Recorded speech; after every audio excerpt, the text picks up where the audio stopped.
Vamos a comenzar con la tercera charla de la semana. El día de hoy le tenemos a Ricardo Pereira, que es también profesor, fue alumno de la carrera de licenciatura en Ciencias Atmosféricas.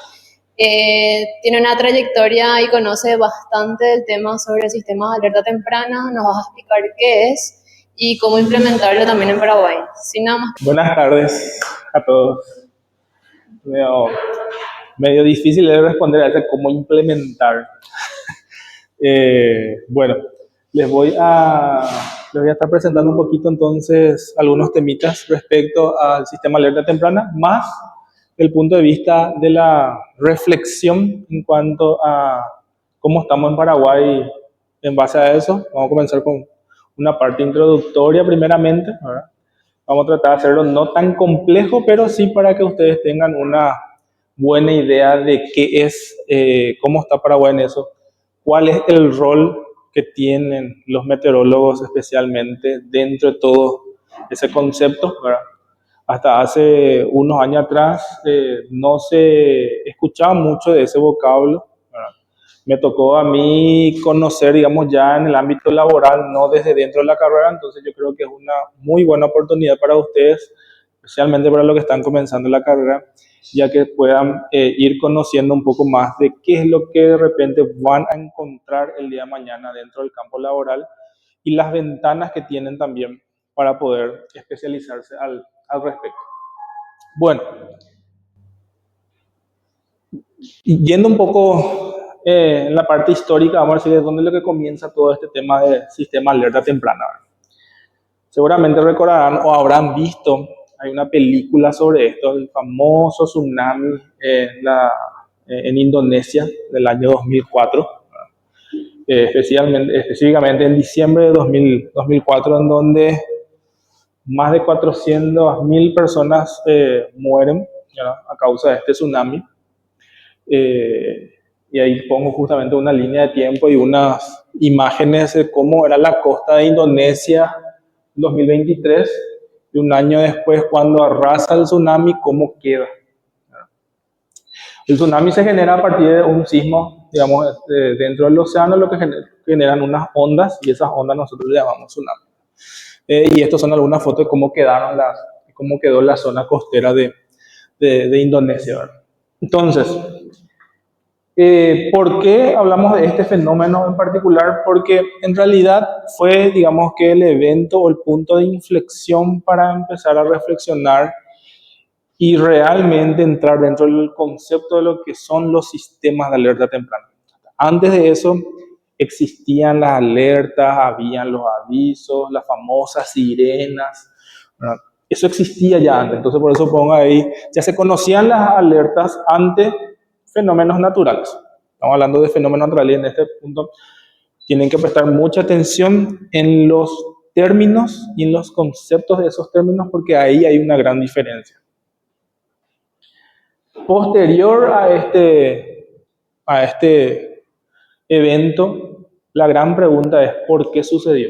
¿Por qué se murió tanta gente habiendo los sistemas entre comillas, sistemas de alerta, ¿verdad?, las sirenas, los avisos, incluso entre países, que ocurrió ya desde la alerta de terremoto, una vez que se da, a partir de ahí se emite una alerta de tsunami también a zonas costeras, ¿verdad?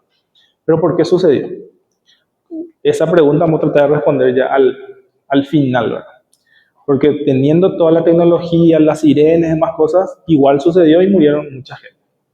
Entonces a partir de ahí, los grandes, vamos a decirle, pensadores a nivel mundial se reúnen en Bonn en 2006, ¿verdad?, y empiezan a pensar un poquito de qué es lo que pasó y cómo se podría solucionar eso para que no vuelva a suceder o al menos reducir, ¿verdad?, lo que hoy día conocemos como daños y pérdidas ante este tipo de eventos, ¿verdad? Y utilizo la palabra eventos adversos, subrayando términos. Entonces, sale de Bonn en 2006, sale que un sistema de alerta temprana debería tener 4 componentes principales. un componente, un primer componente, o sea, como cuatro patitas de una mesa, ¿verdad? Que trata sobre el conocimiento del riesgo. Y subrayo otra vez la palabra riesgo. ¿Sí? No estamos hablando acá de conocimiento del fenómeno, estamos hablando del conocimiento del riesgo. ¿Qué es el riesgo? Básicamente es la probabilidad de que algo te genere un daño o una pérdida. Y depende de justamente ese fenómeno o ese algo al que estás expuesto y encima otra vez sos vulnerable a eso. Porque si no fueras vulnerable, entonces ese algo no te va a hacer nada, ¿verdad? O si no estás expuesto a ese algo, tampoco te va a hacer nada. Entonces necesitas estar expuesto, necesitas ser vulnerable y encima que ocurra ese algo para que te genere daño o pérdida. ¿Se entiende hasta ahí? Entonces, eso es el riesgo. Entonces, el conocimiento del riesgo es estudiar todos esos datos, esa información para identificar la amenaza, identificar las vulnerabilidades, identificar la probabilidad de ocurrencia del fenómeno, evento al cual podemos estar expuestos o potencialmente expuestos. Después estamos en otro componente que habla de los servicios de vigilancia y alerta.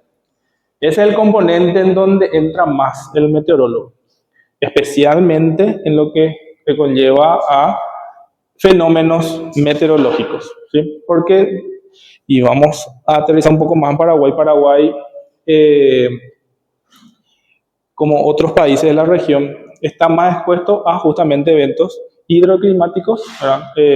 Que pueden generar daños y pérdidas. Obviamente ese evento adverso puede ser cualquier otro tipo de evento, ¿sí? Puede ser un evento antropogénico también, ¿sí? O sea, ocasionado por el hombre. Por ejemplo, un incendio estructural, incendio de un edificio. También es un tipo de riesgo al que se puede estar y también se generan ciertos mecanismos para evitar eso, ¿verdad? Pero ahora nosotros estamos hablando más en el sentido de eventos meteorológicos que pueden ser adversos ante algo que está expuesto, ¿sí? Y ese algo somos nosotros. Entonces, el meteorólogo tiene un rol muy, muy importante en ese componente donde habla de los servicios de vigilancia y monitoreo. Porque el meteorólogo, ¿qué hace? Analiza la información, analiza los datos, ¿sí? Saca una conclusión, prevé que pueda suceder algo, habla mucho de probabilidades, ¿verdad? Y en función a esa información se generan otras cositas. Después tenemos otro componente que habla de la difusión y comunicación de las alertas, ¿sí? Por acá se genera lo que es la alerta, ¿sí? Pero esa alerta hay que comunicar, hay que difundir los mecanismos, cómo se hace esa difusión, cómo se hace esa comunicación, está en este componente. Y por último, en ese entonces se hablaba de un cuarto componente que hablaba de la capacidad de respuesta. Y subrayo ese componente, esa capacidad de respuesta, porque ahí hay un cambio muy importante también en los últimos años. Que básicamente lo que te dice es vos tenés que estar ya, de alguna forma, tenés que estar preparado para responder, ¿sí?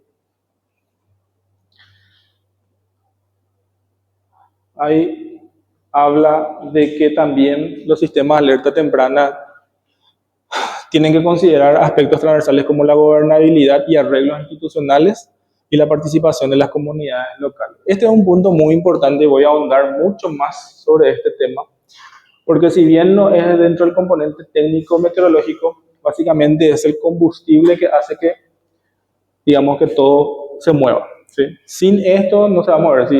Si esto hacemos una analogía con un auto, sin esto básicamente nada se mueve, ¿sí? Y obviamente tiene que haber una participación local. O sea, todo esto tiene que ser construido de forma muy participativa, porque las personas que están en territorio son las que conocen mejor lo que pasa en ese lugar. Nosotros podemos saber desde nuestras imágenes satelitales muchas cosas, pero lo que sucede en terreno es muy diferente a lo que nosotros podamos observar desde nuestros elementos o herramientas. Estos son otros esquemas que se van presentando que ustedes pueden encontrar en internet, ¿verdad? Pero va variando algunas cositas, ¿sí? Acá ya cambia unas palabras. Acá ya habla de una preparación para la respuesta. Una cosa era capacidad de respuesta. O sea, vos tenés capacidad. ¿Qué significa la capacidad de respuesta básicamente o cómo se interpreta? Viene, sucede las cosas, yo estoy preparado para responder. Respuesta pues sucedió y vos estás respondiendo. Entonces, ¿de qué te sirve todo el sistema de alerta temprana si vos al final vas a esperar que suceda y después vas a responder? Que hacen los servicios de defensa civil, por ejemplo, normalmente están acostumbrados a lo que es gestión de emergencias, que es justamente esa capacidad de respuesta. Lo que nosotros queremos es trabajar todo el antes, ¿sí?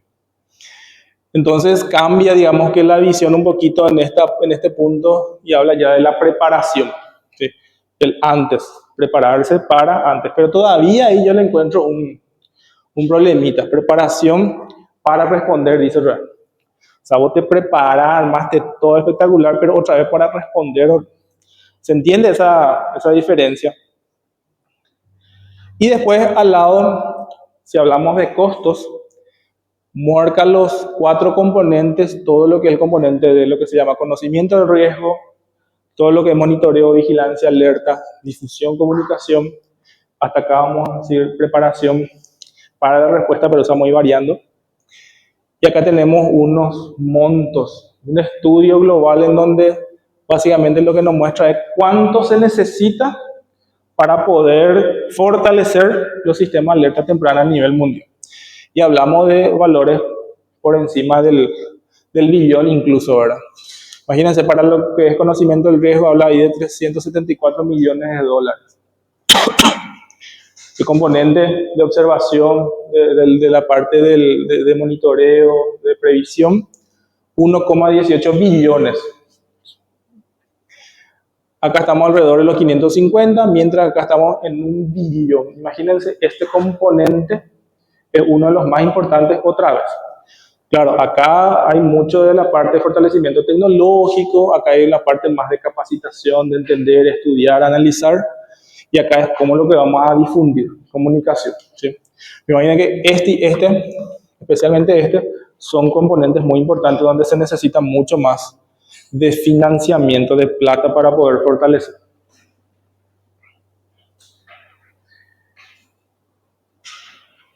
A partir de ahí, en los últimos años, específicamente en el 2022, sale una campaña de la Organización de las Naciones Unidas para la Reducción de Riesgos y también de la Organización Meteorológica Mundial, entre otras agencias, ¿verdad?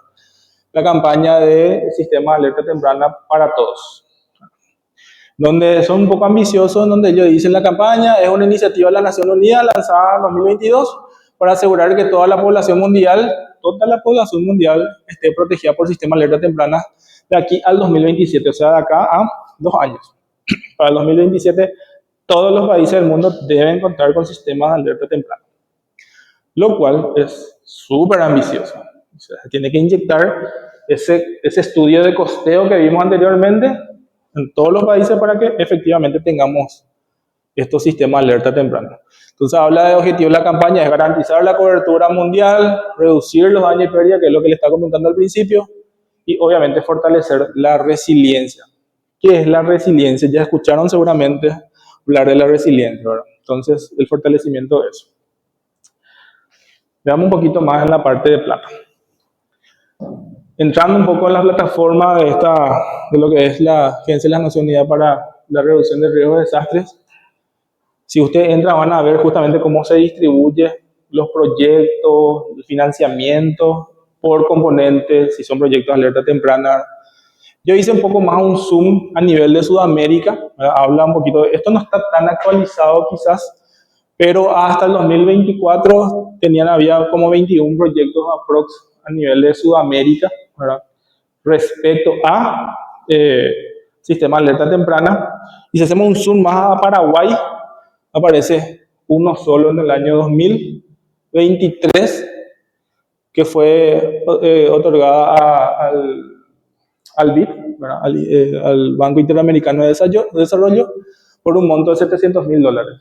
Quiero más que hagan esa analogía entre los billones y lo que llega al país en ese sentido. O sea, nos falta muchísimo todavía para poder realmente inyectar ahí capacitación, fortalecimiento de capacidades, estructura, tecnología, ¿verdad?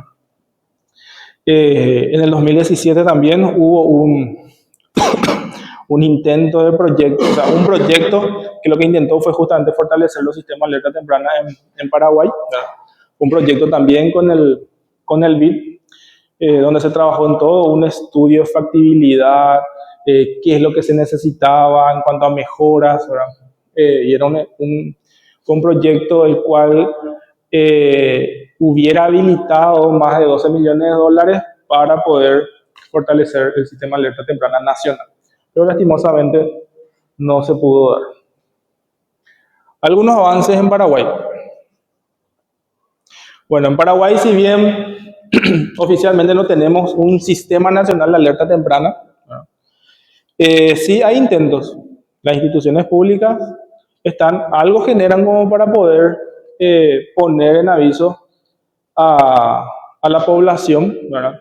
O a los diferentes tipos de usuarios acerca de los diferentes tipos de eventos adversos a los que podemos estar expuestos, o a los que los sectores pueden estar expuestos también, porque no solamente el sector civil es el que está expuesto, están diferentes sectores, podemos tener el sector agrícola, ganadero, el sector industrial, que son los sectores así más grandes a nivel país, ¿verdad? Entonces, los diferentes eventos le afectan de formas diferentes de acuerdo al sector. Por ejemplo, a nivel civil, esto seguramente conocen muy bien, ¿verdad? Que son los boletines meteorológicos especiales que lanza la Dirección de Meteorología al menos 24 horas antes de que suceda un potencial evento meteorológico. Y quiero que entiendan bien porque si bien ahí se marcan las zonas, incluso ya se mejoró, acá ya tenemos un poco más de unos periodos en que podría ocurrir, ¿verdad? Todavía no estamos hablando nosotros de una alerta propiamente, ¿sí? Por eso que la Dirección de Meteorología pone boletín meteorológico especial, todavía no puso ahí alerta, y eso tiene una razón, ¿sí? Y acá da umbrales de precipitación, viento, no me acuerdo qué otra cosa, sí, precipitación y viento en este caso, ¿verdad? E incluso habla de la probabilidad de granizo en algunos casos, ¿verdad? Pero marcamos un área de ocurrencia. Ahí lo que estamos marcando es la probabilidad de ocurrencia de ¿qué? Del fenómeno natural. Y si vamos retrocediendo un poco lo que le dije, si vamos a identificar el riesgo que necesitamos ahí. Aparte de esto, ¿qué necesitamos? Saber quién es lo que está expuesto a eso que va a pasar, ¿sí? Y tenemos que saber si quiénes son vulnerables a esto y cómo les puede afectar. Ninguna de esa información lo tenemos acá. Y por eso que no es una alerta propiamente. ¿Se entiende eso?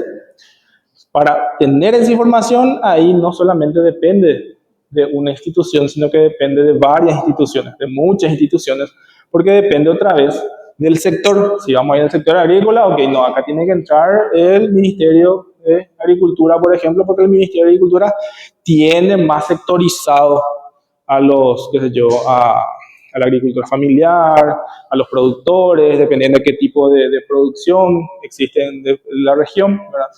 Que yo en el ámbito forestal, por ejemplo, ¿verdad? En el ámbito de ganadería, le afecta de formas diferentes. Seguramente una lluvia no le va a afectar tanto a el sector ganadero, pero sí una helada, por ejemplo.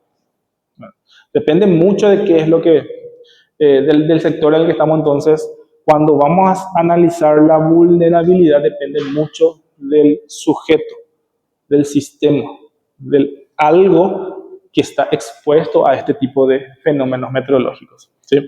Entonces ahí entramos a un concepto de vulnerabilidad que son las características intrínsecas del sujeto o sistema que está expuesto a un evento o a una amenaza, ¿sí? Que de hecho, cuando vamos a entablar o vamos a conceptualizar la amenaza, necesitamos saber otra vez si está expuesto o no ese elemento, ¿sí? 30 milímetros de lluvia no es lo mismo que caiga en 24 horas, que caiga en 5 minutos, o que caiga en Asunción, o que caiga en el Chaco. ¿Se entiende? 30 milímetros de lluvia en 24 horas no te hace nada. Quizá en 15 minutos sí te genera una inundación súbita. en una zona donde no haya mucha forma de que, digamos, que el agua pueda filtrar, ¿verdad? O infiltrarse. Este es un boletín de monitoreo de incendios forestales. Vamos al sector forestal, el sector de la parte de incendios forestales, por ejemplo. Que si bien no es un evento meteorológico propiamente, sí tiene cierta influencia de las características meteorológicas en ese momento, ¿verdad? Influye. Acá no es que porque tenés 40 grados de temperatura, automáticamente se te van a elevar y se va a quemar las cosas. No funciona de esa forma. Sí influye, obviamente, ¿verdad? Es mucho más fácil que algo se queme cuando tenés unas temperaturas muy altas o la humedad más baja, por ejemplo. O se puede exacerbar, ese pequeño incendio se puede exacerbar si tenemos vientos un poco más fuertes, por ejemplo, ¿verdad? Entonces, si en sí las condiciones meteorológicas no generan propiamente el fuego, pero sí pueden influenciar. Todo esto son sensibles a esas condiciones meteorológicas. Esto hace, por ejemplo, el Infona, ¿sí? El Infona va monitoreando en caso de que encuentre focos de calor en este caso, pero también tiene sus nomenclaturas para identificar si ese grupo de focos de calor pasa a ser un foco activo o un foco de incendio, que son cosas diferentes también, no vamos a entrar en esos detalles. También puede emitir, digamos que entre comillas, alerta. Acá ya entramos en algo un poco más de interinstitucional. Ahí ya se dan cuenta todas las instituciones que trabajan en eso, ¿sí? Entonces acá ya nos estamos acercando un poquito más a algo que en realidad depende de muchas instituciones, pero hay de alguna forma una institución líder, ¿verdad? Después, por ejemplo, los boletines, los reportes, el boletín famoso agrometeorológico mensual, ahí se dan cuenta que también ya se trabaja con otras instituciones, Ministerio de Agricultura, la Facultad de Agronomía. En el otro son los famosos foros hidroclimáticos que se generan todos los años, ¿verdad?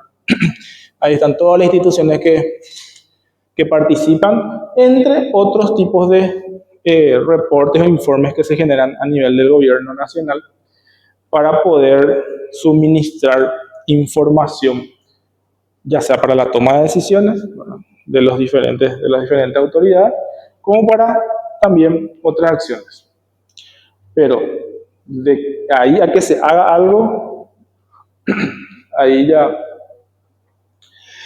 Estos son otros ejemplos. Yo pongo unos diseños, unas propuestas que se deben trabajar. Este más bien era una propuesta que se trabaja más a nivel para inundaciones a nivel del municipio de Asunción. Esto ya es más local, ¿verdad? Trabajar un sistema de alerta temprana a nivel local, ¿verdad?, teniendo en cuenta esos 4 componentes, identificando las instituciones y sabiendo qué hacen esas instituciones, ¿verdad? Ya acá hablamos de acciones de preparación, hablamos de la emisión de la alerta, quién genera, de dónde sale la información, quién reporta esa información, cómo se difunde. Este es un ejemplo para República Dominicana. Esto sí funciona. Esto está implementado justamente para la región norte de República Dominicana, que ellos tienen un río que utilizan mucho para las plantaciones de banano, arroz, secanos, pero está muy controlado por presas. Entonces cuando llueve mucho, ellos tienen una cordillera en el medio, entonces cuando llueve mucho se llenan esas presas y empiezan a largar agua de forma, digamos que controlada, entre comillas, pero sin importar lo que pasa hacia abajo de su presa, ¿verdad? Entonces eso genera ciertas inundaciones en poblados vulnerables, poblados que están muy cerca en zonas inundables. Entonces cuando las presas sueltan agua para que no supere su capacidad, esos poblados se inundan. Entonces para eso ellos necesitan un sistema de alerta temprana, porque algo tiene que pasar, algo tienen que hacer para que no les afecte tanto. Entonces ahí se identifican las instituciones, quién es el que analiza, recopila, integra, quién es el que realmente genera esa alerta, cómo esa alerta se difunde, a quiénes, cómo toman la decisión esos, qué pasa y cómo llega a la comunidad. No es que de allá directo ya baja acá, sino que pasa por un proceso de toma de decisiones y después otra vez las acciones se van diferenciando otra vez. Entonces ya vamos hilando mucho más fino a lo que veíamos antes como 4 componentes. Están diferenciados por los colores, dan cuenta que siempre están de alguna forma presentes esos 4 componentes, pero acá ya hablamos, y siempre esta es la parte más importante en realidad, acciones de vigilancia y monitoreo. O sea, una vez que se pasó eso, hay que actualizar la información. Ustedes saben que todo lo que tenga que ver con la parte de meteorología se va actualizando, ¿verdad? Acciones basadas en los pronósticos, o sea, yo emití un pronóstico, se emitió la alerta, ¿qué hago a partir de esa información? No es que me llega el celular y yo, espectacular, me llegó y guardo el celular, ahí no hago nada. Algo tiene que detonar, o si no, no te sirve de nada tu alerta o todo ese proceso. Y después, cuando suceden las cosas, también hay acciones de respuesta, o se llama también respuesta temprana, ¿sí?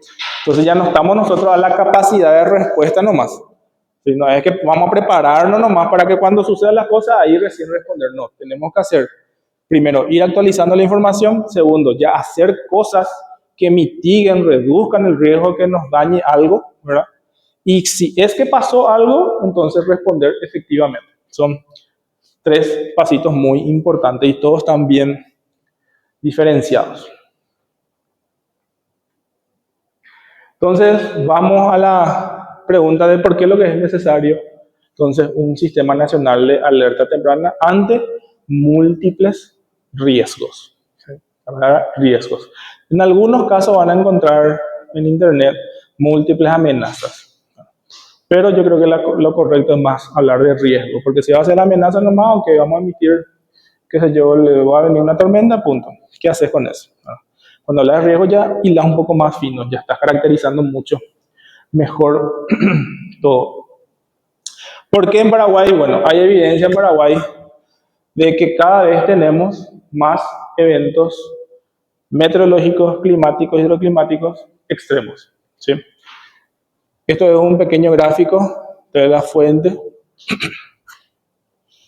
Y es un histórico desde el primer evento meteorológico que se tiene registro que generó daños o pérdidas, ¿verdad? Que fue justamente el famoso tornado de Encarnación. ¿Sí? Eso tiene registro, 400 muertes. Antes de eso, obviamente, existen otros casos, pero que no son por eventos meteorológicos. Acá estamos hablando solamente de la parte climática, entonces están solamente eso. Después tenemos la famosa inundación del 83, del 92, 98, a partir de ahí hay una, digamos, prácticamente una década de sequía y un poco más, ¿verdad? 2008-2009, una sequía bastante importante a nivel regional, también entre el 2011-2012. 2012 también hubo el caso de un tornado en la zona de Mariano Roca Alonso, uno dice que fue tornado, otro que dice una corriente descendente, no entramos en esos detalles. Y a partir del 2014 ya una seguidilla de inundaciones, especialmente crecidas en el río Paraguay que generan inundaciones. Ahí entra también un tema debatible de que si fue inundación o fue inundación. En algunos años sí, pero ahí otra vez entra el tema conceptual de exposición, la amenaza, ¿verdad? El evento en sí, de la crecida, y si fue una inundación o no. Porque realmente hay un elemento expuesto que es la población que va ingresando, digamos, que a las planicies o dominios, digamos, que del río.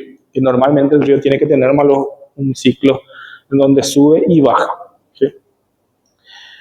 Pero cuando tenemos el ciclo de aguas bajas y empieza a bajar, que empieza a hacer la gente, empieza a entrar un poquito más, ¿verdad? Para cuando tenga que subir, entonces obviamente ya le agarra y dice, inundación. Técnicamente el río tiene que subir y bajar más. Lo que hayan entrado un poco más al territorio, ya se genera ahí un problema social también. Y por eso es ahí muy importante la conceptualización del riesgo, ¿sí? No sé bien ahora el término, pero se habla que el riesgo en sí es una construcción social. Por eso que hoy en día ya no se habla, y si encuentran está mal, obviamente, de que los desastres naturales no existen, ¿sí? Porque básicamente al hablar de un desastre natural estás culpando a la naturaleza de que te esté generando algo. cuando en realidad es un proceso que ustedes lo saben o lo van a saber en todos los 4, 5 o 6 años de carrera que tengan, ¿verdad? Así que todo es un proceso natural, todo un proceso físico en donde la naturaleza busca un equilibrio, ¿sí? Y hay momentos en el que la energía potencial que se encuentra debido a ciertas circunstancias se tiene que de alguna forma liberar, ¿sí? Y esa liberación de energía se traduce en mayor frecuencia de eventos climáticos extremos y en su intensidad propiamente también. Entonces, cuando tenemos mayor frecuencia de eventos climáticos extremos, cuando su intensidad también aumenta y encima otra vez aumenta la población, aumenta digamos que los sectores, el desarrollo global, obviamente cada vez estamos mucho más expuestos a que eso nos afecte de alguna u otra forma. De un trabajo que había hecho el profesor Gracia en el 2020, en donde también él con su estudio muestra las tendencias en cuanto a la temperatura media en Paraguay. Vemos que la temperatura media aumentó 1,5 hasta datos del 2019. Si esto actualizamos hoy en día, esto realmente va a crecer. Hay investigaciones o análisis, digamos, previas, vamos a decirle, ¿verdad? Y que demuestran que esto aumentó básicamente, ¿verdad? El aumento de ola de calor, el aumento de los extremos en la ocurrencia de precipitaciones. O sea, cuando ustedes ven un gráfico de precipitación van a ver que en términos medios, vamos a decirle, parece que no hay tanta variación, no hay una tendencia muy clara. Pero en realidad lo que están aumentando son más los extremos. O no llueve casi nada, o si llueve, llueve demasiado mucho en cortos lapsos de tiempo. Un trabajo en cuanto a tormentas severas muestra cómo fueron moviéndose las tormentas y la tendencia de las tormentas entre el año 2013 y hasta el 2017, pero se hizo hasta el 2018. Se triplicaron la ocurrencia de tormentas severas en Paraguay. Coincide justamente con los acumulados de precipitación. Se dan cuenta en dónde se juntan más las tormentas, justamente coincide con las zonas donde mayor precipitación se generaron, y está también correlacionado con cantidad de personas afectadas o damnificadas, digamos que producto de esos. Entonces, a medida que va aumentando, en este caso las tormentas, también aumenta la cantidad de familias. Acá marca 26.272, pero cuando había hecho en el 2013 teníamos 3.000 nomás, y pasar de 3.000 personas afectadas a pasar a 26.000, un número bastante importante. Y en cuanto a inundaciones, por ejemplo, también hay valores que representan un crecimiento exponencial. En esos años que les mostré, del 2014 al 2019, donde se tuvieron inundaciones, el crecimiento en cuanto a afectados o damnificados no es luego tendencia creciente, sino exponencial. Estos son un estudio, pero que se centra más en el año 2020, cuáles fueron los eventos y cómo estos eventos afectaron a nivel país los diferentes tipos de eventos adversos, incluso incluyendo al COVID, ¿verdad? En ese año era, digamos que el boom, ¿verdad? Pero tenemos justamente el tema de déficit hídrico, temas de epidemiología, la parte de dengue, y yo le digo dengue, pero en realidad es transmitido por el vector, ¿verdad? Tema de ola de calor, temperaturas bajas, incendios forestales, tormentas bajantes y también inundaciones súbitas. La línea de tiempo, en qué meses, en qué periodos se realizaron, cuáles fueron los eventos que mayor afectación generó. Obviamente el 2020 el COVID fue el que arrasó con todo, ¿verdad? Pero después, sacando un poco del tema del COVID, el dengue, déficit hídrico y después tormentas severas fueron las que afectaron. Esto es para ver, digamos que, y ahí ven justamente cuáles son los departamentos que mayor afectación tuvieron ese año, ¿sí? Lo que quiero que se den cuenta en esto es cómo el país está expuesto a este tipo de eventos, y en que en su mayoría son eventos de índole hidrometeorológico, ¿sí? Esto un poco más de dato en cuanto a cómo se gestiona eso, cuál es el impacto económico que genera también esto. Hay un estudio, aparte de esto, hay un estudio que se hizo de cuál es la pérdida económica por un día de lluvia en donde se inunda Asunción. Y ese estudio marcó que para un día donde llovió y se generó una inundación súbita, solamente en Asunción se pierden más de 10,8 millones de dólares. Solamente un día. Imagínense la pérdida económica que existe en un año o en varios años, producto de eventos climáticos extremos. Este es otro de los estudios también que se generan ya, digamos, desde el punto de vista de la vulnerabilidad. O sea, esto es lo que muestra acá son los diferentes sectores, por ejemplo, el sector transporte, el sector biodiversidad, el sector epidemiología, salud, sector producción agropecuaria, forestal, seguridad alimentaria, el sector recursos hídricos, el sector de comunidades resilientes. Entonces, van recopilando información de estos sectores y se genera, digamos, lo que es un análisis de vulnerabilidad. Hay diferentes metodologías para caracterizar la vulnerabilidad y si esa caracterización de vulnerabilidad, o sea, análisis de vulnerabilidad, se cruza con datos de amenaza, entonces al tener ese cruce nosotros podemos indagar o identificar, digamos, los posibles riesgos, ¿sí? En general, porque después otra vez si queremos eso, seguir actualizando, trabajar sobre un monitoreo, una vigilancia, eso tiene un mecanismo mucho más dinámico. Entonces, viendo todo eso, tratando de resumir en conclusión, básicamente para un sistema de alerta temprana, nosotros primero necesitamos hacer un análisis del fenómeno y monitorear, obviamente, esa amenaza. Tenemos que conocer el riesgo. Una vez que monitoreamos, tenemos que caracterizarle al elemento expuesto, analizar cuál es su vulnerabilidad, cruzar eso con el fenómeno de la amenaza para obtener o identificar el riesgo. A partir de ahí se genera lo que es la alerta.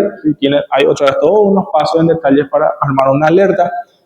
Se comunica y se difunde esa alerta. Y luego esa alerta tiene que detonar algo. ¿Y qué es lo que detona? Son las acciones de preparación para reducir el riesgo, pero también para una posterior respuesta temprana en caso de que se genere algo. Puede ser que no pase, puede ser que pase. ¿Sí? Siempre está esa probabilidad. Una cosa muy importante, ustedes tienen que saber que el riesgo cero no existe. Siempre va a haber de alguna forma un porcentaje ahí pequeño, alto, de que suceda algo. Un punto importante. También, teniendo en cuenta también esos factores, hay que tener muy en cuenta que un sistema de alerta temprana no funciona si es que no hay ciencia y tecnología de por medio. ¿Sí? Hoy en día, con el fortalecimiento tecnológico, podemos implementar mucho de eso. Este es una parte demasiado importante y posiblemente el talón de Aquiles a nivel país, ¿verdad? Y obviamente también todo lo que tenga que ver con la parte de capacitación y capacitación y participación ciudadana. Como le dije al principio, no podés construir o tener realmente saber qué es lo que te puede pasar, qué te puede dañar, si es que no le haces partícipe a los que conocen su territorio. Y un punto muy importante, por un lado está la ciencia, muy bien, pero siempre es importante, y esto está bastante bien evidenciado también en muchos papers, que el conocimiento empírico es muy importante dentro de lo que es la identificación del riesgo. Entonces, también una forma de poderle verle al sistema de alerta temprana es como la conjunción de lo que son esos tres elementos. Si no tenés esos tres elementos, o tenés dos nomás y uno no hay sistema. ¿Sí? Puedes tener la mejor sirena y el mejor aviso más espectacular, pero si uno de estos no está funcionando, nada no funciona, básicamente. ¿Sí? Entonces el sistema necesariamente, ¿sí?, necesita tener muy bien afianzados estos tres elementos. ¿Qué vas a preguntar? Una correcta implementación. Sí. Entonces, yo dejo más para reflexión de estas cosas. Quizás hoy ustedes estén comenzando esto y de acá, cuando terminen la carrera, entren al campo laboral, quizás estas preguntas puedan todavía estar sin responderse o estén en ese proceso de ver realmente si se responde. Uno, ¿quién lidera el SAL a nivel nacional? ¿Quién realmente se hace cargo de coordinar, de liderar un sistema nacional de alerta temprana ante múltiples riesgos? ¿Será que puede existir obligatoriedad en la activación de acciones? Sabemos que entonces, cuando vos emites una alerta, tiene que tomar ciertas acciones. Pero ¿quién te obliga si vas a hacer o no vas a hacer? Porque da toda tu decisión. Un caso muy particular es, no sé si se recuerdan, la inundación cuando salía en la tele de que Alberdi se iba a inundar cuando creció el río Paraguay. Fue en 2015. El gobierno no le podía obligar a la gente de Alberdi a que salga de sus casas. Entonces lo que usaban es la palabra exhortar a que la gente, a la población de Alberdi, evacue, digamos que la zona, por el alto riesgo de que los muros de contención se desprendan, se rompan y el agua ingrese e inunde todo Alberdi. ¿Sí? Estamos hablando de un riesgo muy alto, entonces el gobierno lo que hacía era exhortar a que la gente salga. Y la gente no quería salir. Y mucha gente no salió. Entonces, un sistema algo tiene que detonar. Hay países en donde, por ejemplo, vamos a irnos acá, Estados Unidos. Vos estás en un partido de béisbol, de hecho me pasó, estás en un partido de béisbol y se viene una tormenta, el servicio meteorológico emite una alerta, se suspende el gozo. No hay tu tía ahí. ¿Sí? Se suspende, es una obligatoriedad a que suceda algo. Hay regiones de Colombia que por deslaves, por ejemplo, ellos emiten una alerta y te dice, en esa zona hay un alto riesgo de deslave. Y vos no saliste de tu casa o te pasó algo, te multan incluso, porque no hiciste caso a digamos que a las acciones que te pide el gobierno que haga, o la autoridad. Entonces nosotros no tenemos acá ningún tipo de obligatoriedad.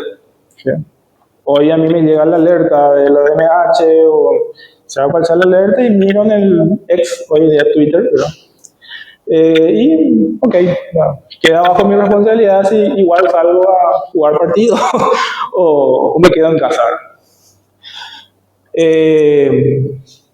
¿Cuáles serían los mejores mecanismos de difusión para llegar realmente a las personas más vulnerables?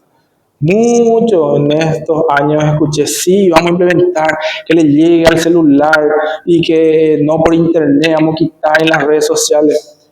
Les puedo decir por experiencia que vos te vas al lugar más recóndito y la gente o no tiene celular o si tiene, no tiene señal y no le va a llegar la información por las redes sociales. Hoy acá nosotros tenemos dentro de nuestra comodidad, pero allá en el lugar más recóndito donde está realmente la gente vulnerable no existe esa facilidad. El internet lo ya así, muy poca gente tiene. Quizá más adelante sí, pero al menos hasta el momento hay regiones en donde no llega. Hay regiones en donde la gente sí tiene, por ejemplo, AM y escucha la radio comunitaria y no le hace tanto caso al celular. Entonces quizás por ahí el mejor mecanismo sea radios comunitarias, por ejemplo. A nivel acá de ciudad, quizás sí sea del celular o ver cuál es el mecanismo, ¿verdad? Pero otra vez depende de las características de cada región. Y ahí en qué entramos, en el análisis de vulnerabilidad. Eso es lo que hace el análisis de vulnerabilidad. ¿Sí? Empieza a caracterizar a las zonas, ver qué tienen de dificultades, necesidades, en qué están bien, en qué están mal. ¿Sí? Y acorde a eso se van tomando ciertas acciones, mecanismos, herramientas, fortalecimientos. ¿Cuál sería el grado de responsabilidad de las instituciones gubernamentales? Y especialmente a nivel más local. ¿Quién se va a hacer responsable? ¿Cómo se va a hacer responsable? ¿Qué van a hacer? ¿Sí? ¿Cuáles son las directrices o las acciones, los roles de cada institución para cada caso? Y ahí está un tema de responsabilidad que nadie quiere tomar. Por eso le digo que el marco jurídico es la parte más complicada y más sensible en todo este tema. Podemos gastar miles de dólares en los radares, en las estaciones meteorológicas, en los satélites, pero si a uno te ordenan y a nivel político y el tomador de decisión no toma la decisión, no asume la responsabilidad, al pedo. Le vas a mostrar el mejor mapa, ahí se queda. ¿Cuál sería el mecanismo de fortalecimiento y sostenibilidad del sistema? Espectacular. Supongamos que vino 100 millones de dólares, compramos 5 radares, 500 estaciones, una plataforma de monitoreo, ponemos a disposición de todo el mundo y Raimundo. Dura 5 años, se terminó la plata. ¿Qué pasa después? ¿Cómo hacer el mantenimiento de esas estaciones? ¿Cómo hacer el mantenimiento de sus radares? Las capacitaciones, el flujo de personal, la administración, el mantenimiento. Cambian, o sea, el gobierno cambia, la gente cambia, queda la institución, esa gente que vino no entiende luego, posturas políticas pueden ser también.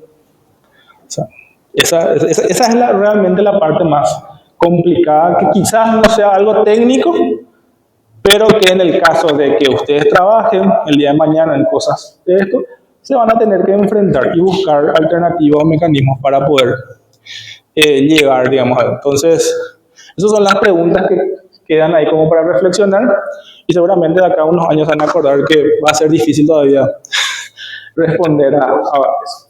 Y creo que eso es todo, ¿verdad? Sí, eso es todo. Muchas gracias. ¿Pregunta, consulta? Pregunta. Nosotros vamos a tener la Comisión Nacional, que es la entidad de gobierno que se dedica a producir a la parte de emergencias. ¿A qué se debe que ellos no tienen un equipo de alerta temprana meteorológico? Mi respuesta rápida es porque salí ahí.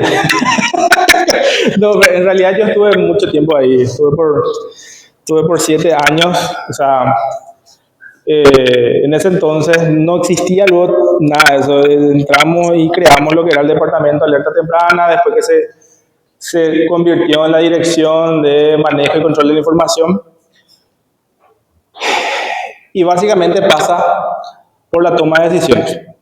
Si bien tiene el personal técnico es escaso, la rotación de personal es alta, especialmente cuando cambian los gobiernos. Los que hemos pasado por la función pública sabemos que hay primero hay muchos técnicos, y segundo, los cargos que son de confianza rotan bastante en eso, ¿verdad? Entonces ahí hay una dificultad, muchas cosas no se institucionalizan lastimosamente.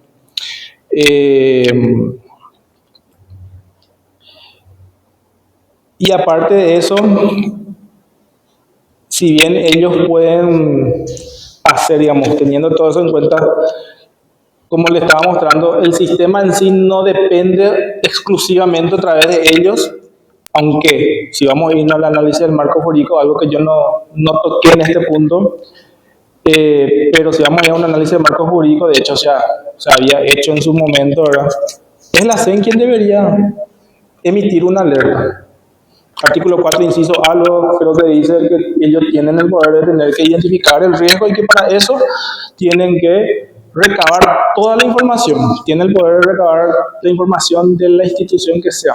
Incluso hay otros artículos donde habla de que en situación de emergencia ellos pueden proceder a utilizar los bienes del sector privado incluso para poder responder efectivamente, ¿verdad? O sea, es una institución que tiene bastante poder si realmente lo sabe utilizar, pero igual otra vez al final depende mucho de qué se le provea en ese sentido. Me acuerdo un caso en el que acá en Paraguay las telefónicas, bueno, desde el punto de vista de Conatel, por ejemplo, nosotros tenemos una radiofrecuencia que es justamente para emergencia. En todos los países existe. Y de hecho está habilitado. En aquel momento nos decía el presidente, sí, claro que se puede usar, es cuestión, pero el emitir, había ahí una laguna legal, pero vos te haces responsable de si emití, le pasó algo. Había ahí un temita ahí, ¿verdad? Si no emitiste, pero le pasó, se puede venir y te denuncia. Y eso tenía que transmitirse a través de la telefónica. Y el sector privado te dice, no, imagínate si yo no emito y justo viene y le pasa algo, o yo emití y por eso suspendió algo, y sea, tranquilamente le puede denunciar a la persona, ¿verdad? Y se basaban en ejemplos de otros países. Entonces teníamos esa laguna legal, por así decirlo, para poder usar, digamos, que esas frecuencias en donde famoso de tipo Japón, viene una tormenta o un terremoto y tu celular, tu computadora, tu tele, todo sale de una alerta. Eso tenemos capacidad de hacer acá. Pero otro marco jurídico no permite de alguna forma, o la gente no quiere, la institución no se quieren hacer tan responsables de ciertas cuestiones, ¿verdad? Después, ¿qué otra cosa? Pues yo creo que va por ahí, escasez de personal técnico capacitado, alta rotatividad, laguna en la parte del marco jurídico también en algunas cuestiones, y depende mucho también de las circunstancias políticas, ¿no? Porque la situación de la meteorología y economía es una dirección nomás. No tienen un alcance para llegar a otros lugares. Y no. O sea, al final ahí, digamos que la debilidad está justamente en la capacidad interinstitucional, incluso te diría, porque no solamente la Dirección de Meteorología, la Dirección de Meteorología tiene sus limitaciones, la CEN tiene sus limitaciones, otras instituciones como por ejemplo, no sé, el MAC, por ejemplo, tiene también sus ciertas sus limitaciones, hacen lo que pueden con lo que tienen, pero hay muchas cosas que dependen mucho de las circunstancias, ¿verdad? Si vamos a ir a lo ideal, hay limitaciones, pero hay veces que se puede hacer con poco y hay veces que con mucho todavía no se hace. Le hablo desde mi experiencia.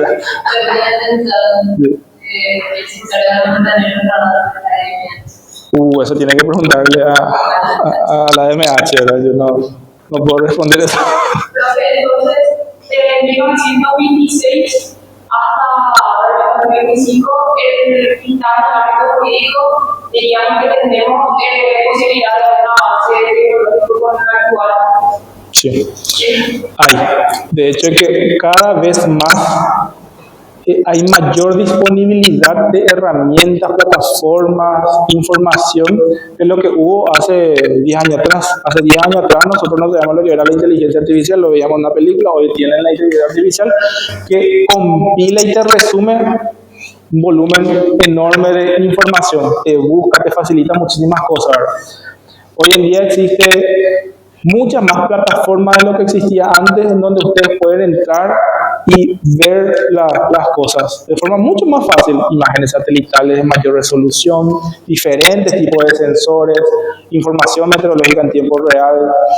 Aparte de lo que pueden ver de observatorios, tienen satélites, tienen datos de reanálisis, tienen plataformas que generan diferentes, o sea, que visualizan diferentes tipos de salida de modelos, cosa que antes no existía. Antes más uno sabe que lo que puedo conseguir es el GPS a una resolución de no sé cuánto, eran cuadraditos grandes. Hoy tienen mayor resolución en ese sentido y es mucho más accesible, o sea, está mucho más al alcance de cada uno. Entonces eso ya es una mejora. O sea, por eso le digo, yo veo como la principal debilidad, por un lado, es el marco jurídico, y también la sensibilización a nivel de la población, ¿verdad? Siempre nos reímos y decimos, bueno, la mamá famosa pregunta si va a llover porque quiere guardar su ropa que extendió, ¿verdad? Pero dentro de eso, imagínense, esa información detona una acción para evitar algo. Es una forma de alerta temprana, porque vos le estás diciendo, sí, va a llover a la tarde. Entonces, porque va a llover a la tarde, ella se va y saca su ropa y mete adentro porque no quiere que se le moje. ¿Sí? Imagínense, dentro de esa cosa sencilla, ustedes están aplicando los conceptos del sistema alerta temprana, ¿verdad? Otro ejemplo del sistema alerta temprana, una experiencia a mí me tocó cuando estaba en la parte de meteorología aeronáutica en el aeropuerto. Tenía que hacer yo mi pronóstico aeronáutico, ¿verdad? Y obviamente mi modelo, todo lo que sea, y veo que pasa ya podría pasar un sistema de tormenta, ¿verdad? Creo que está medio alejadito. Y yo metí eso dentro del pronóstico. Y viene mi jefe y me dice, che, pero no pasa, y yo no hago pronóstico para vaca, me dice. Y parecía casi al principio, pero hoy en día con estos conceptos me di cuenta, claro, porque para el sector aeronáutico, esa tormenta, que para mí parecía una amenaza, para el sector aeronáutico no una amenaza, porque iba a pasar a, no sé, cientos de kilómetros. Entonces depende mucho del sector si ese evento meteorológico es una amenaza o no. Entonces ahí es donde se meten todos los conceptos para realmente emitir una alerta. Yo no puedo emitir una alerta para todo el territorio paraguayo. Eso me decía mi jefe, que era un tomador de decisión.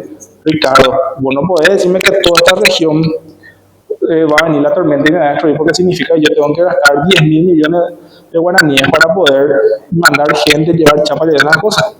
Y si no pasa, eso es malversación. Entonces imagínense la responsabilidad que tiene que tener una persona que emite una alerta y todo lo que puede suceder por debajo. ¿Sí? Por eso es muy importante el rol de ustedes como meteorólogos. ¿Sí?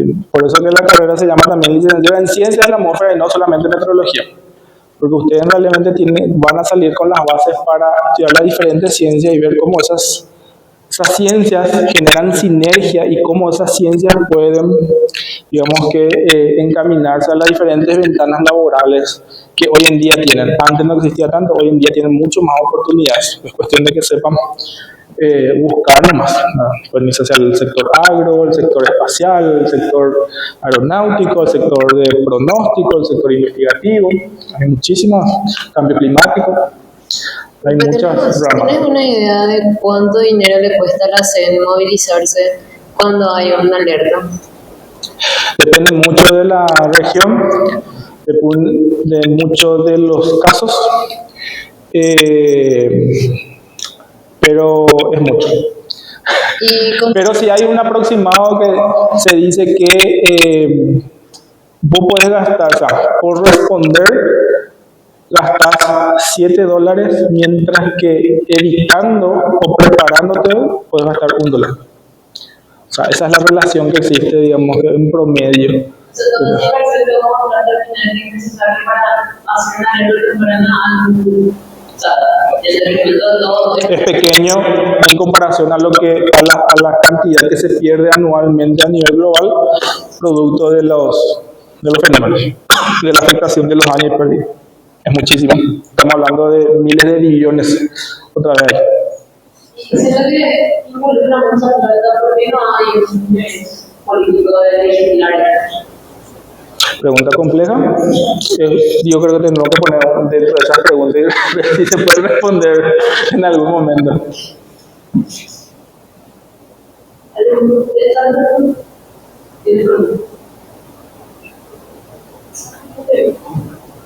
Súper. Son preguntas muy complejas, pero tampoco van a ir respondiendo seguramente. Dale, muchas gracias a ustedes y a las órdenes. Por tomarte el tiempo. Dale.